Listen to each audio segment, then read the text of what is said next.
A few years ago, I was at a record store in Millville, Pennsylvania, called The Attic. And I was just doing my usual crate digging, searching for either a record that I really like or a record that I don't know. And I could just, buy something, add to the vinyl record collection. And as I was, doing my crate digging, I came across this project with a female's face on it. Now, if you watch this podcast, you know that those are some of my favorite album covers, those with just a face on it, with an expression, a person's face, a headshot. And this specific album, this specific artist, I didn't know who it was. It was a female. She had these very distinct features. They were attractive features in the sense that her face was unique and unusual, but in a good way. So I'm looking at this album cover, and I look at the price of this album, and it said $65. I said, "Oh, $65. Why?" Because a lot of albums or vinyl records are 20 to $35, maybe 40, 45 on the higher end for more exclusive projects. So I didn't know why it was $65. And I didn't buy it. I didn't know the artist. I didn't hear their music before. So it was safe to say that I'm just gonna put this project back. But it did strike me. So I looked at the artist, and it said the name of this artist is Cleo Sol. I check Apple Music, and I see that this album isn't that old. It was from 2020, I believe. And this album ended up being what's known today as Rose in the Dark. Cleo Sol is a singer and songwriter from the UK. Aside from her solo career, she is a member of a band called Salt, where she serves as the lead vocalist of the group. And she recently had a string of dates in New York City at Radio City Music Hall in New York. These dates were March 23rd, 24th, and 25th of 2025. She then had a one night only concert in Los Angeles, California at the Hollywood Bowl on April 4th, 2025.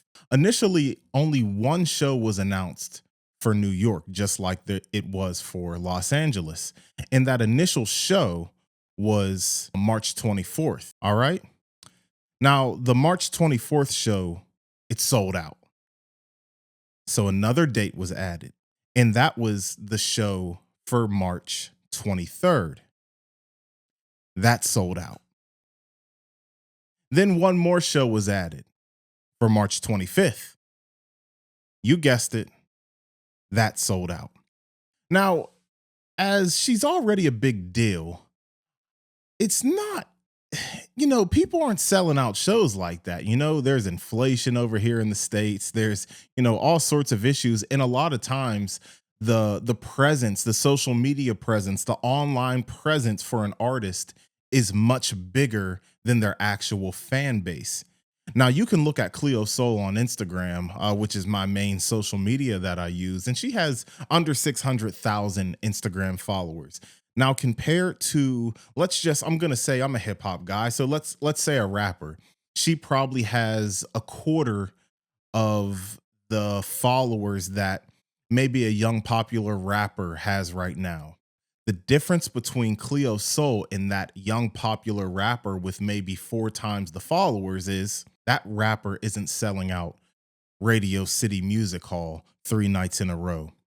By the way, Radio City Music Hall has a capacity of a little over 6,000 people, max capacity. She sold that out 3 times. Do 3 times. Do the math. That's 18,000 people in 3 days. Let's go over to the Hollywood Bowl in California.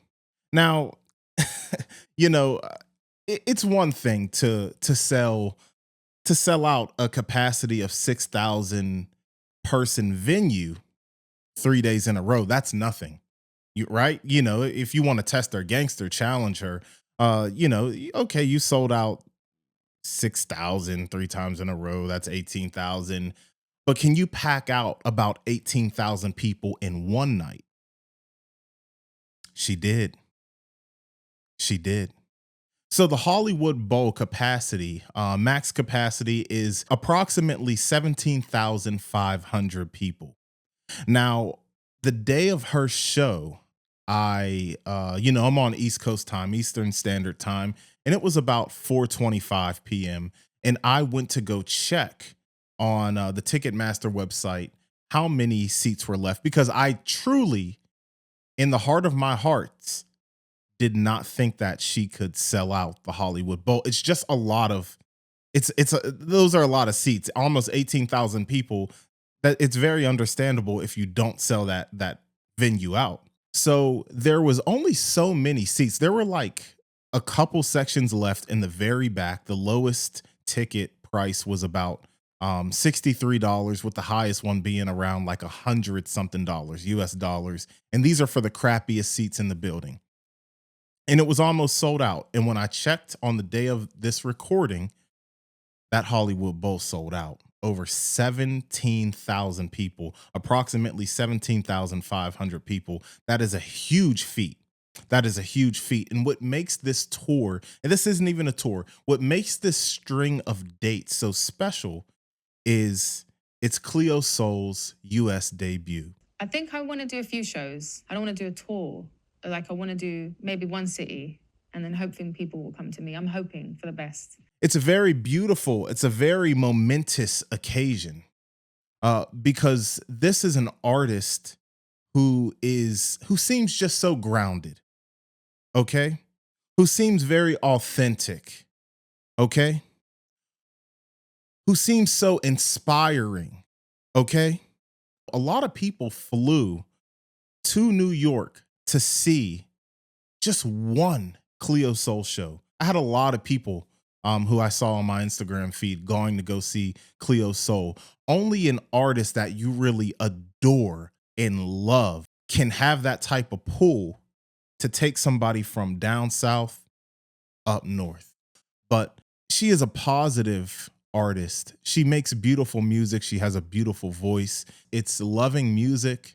It is inspiring music. And there is a reason why I say that she is a very grounded artist. She seems like she has her head on straight. She seems like peace is something that she prioritizes. And I don't say that in the corniest, most generic way uh that I can, because people talk about protecting their peace and this and that, and the same people are the most toxic people in the world. They're the ones who are destructors of peace. They are agents of chaos who wake up in the morning trying to destroy peace and then say that they're trying to protect their own. No, Cleo Sol is somebody who looks like they live, breathe, sing, and embody peace, embody betterment, somebody who wants to inspire, somebody who has faith. This seems like a spiritual woman, someone who talks about God and belief in God. This is an artist. She is an artist. She sold out the Hollywood Bowl. Cleo Sol joins the ranks of Ella Fitzgerald, the Beatles, Depeche Mode, and Joni Mitchell as an artist who sold out the Hollywood Bowl. This might give credence to her elusive character.